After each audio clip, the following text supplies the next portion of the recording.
as profound as electricity. Yes. Over the past many, many years that you and I have talked about it.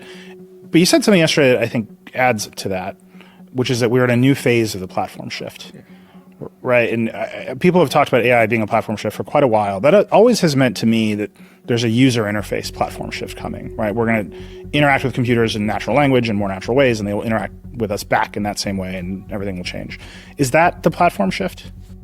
Yeah, there are, you are right. Each of these platform shifts, changes many things on the I/O front. Nothing to do with Google I/O, just I/O in the traditional computer science sense. You could feel it. Yesterday when I watched the Android XR, I've used them and played around with them.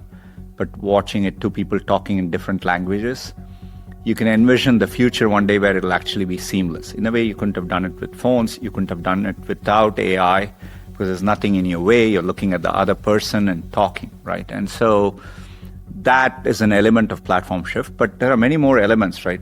This is the only platform where I think the actual platform is over time capable of creating and self-improving and so on. In a way, we could have never talked about any other platform before.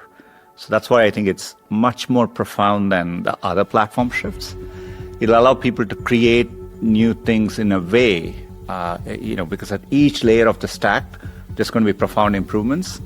And so I think that virtuous cycle you get in terms of how you can unleash this creative power to all of society, be it software engineers, be it creators, I think that is going to happen in a much more multiplicative way. And so when I say it's a next phase, I'm talking about that part too. Let me just make that more concrete for people. I think the last platform shift we all understand is the shift to mobile.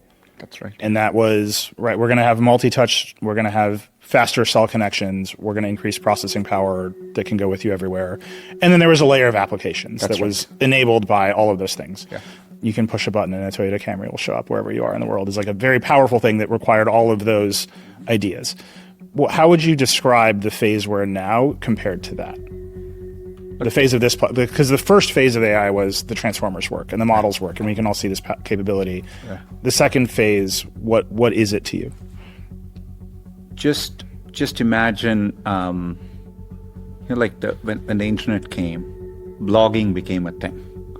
Pre-internet, very few people had a means by which they could put out their thoughts out to the world, right? With the internet came a new medium, it allowed people to create and express themselves in a new way. With mobile came cameras, and you could shoot, and you could create videos. Look at what's happened with YouTube. For me, the similar part of this is, we're all talking about things like vibe coding. Yesterday you saw VO3, right? So we are now in that phase. I think people are going to be able to create AI applications, you can call it. But, vibe coding, there are many names to it, but that power is yet to be unleashed. We're barely scratching the surface, right? And these models are now, they aren't quite there. You can kind of do one-shot coding, but you really need to be a programmer to kind of go iterate and create something with polish, right? But that frontier is evolving pretty rapidly. So I think you're going to see a new wave of things, just like mobile did, just the internet did. I came to Google at the time when it was Ajax was the revolution. The fact that the web became dynamic, you had things like Google Maps, Flickr, Gmail, all that suddenly came into existence, right? But I think AI is going to turbocharge in a way we haven't seen before. It feels like to me like what you're describing is we're in the phase where the products are developed, right? The capabilities were the first phase, and now we're going to make some actual products. And more people can build products than ever before. That's the multiplicative part I'm talking about. Not just this platform helps you create more products. The process of creating, developing, etc., is going to be accessible to a much wider swath of humanity than ever before. I'm wondering, when you look at the landscape of products that exist now, most people experience AI in Gemini or ChatGPT as a chatbot, the general purpose interface to a bunch of knowledge that will talk to you. What products do you see that will have the same kind of impact as the Web 2 products you were talking about, besides the general purpose chatbot? Obviously, you've seen a wave with coding IDEs, right? That entire landscape is, I can't even keep track of, how many new companies have come into, and people are using a lot of it, right? And yesterday we showed a bunch of partners with whom we are working. So that's an area where, because coding is where maybe AI is making the most progress, you're seeing the application layer, at least in terms of code editors, really come into vogue.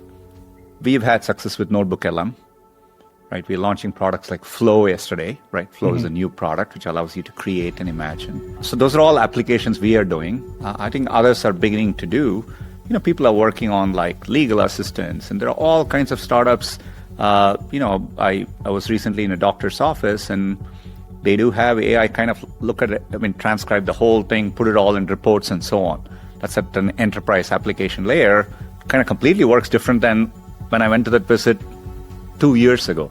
So all that change is happening across the board, but I think we are just in the early stages. So, you will see it play out over the next 3 to 5 years.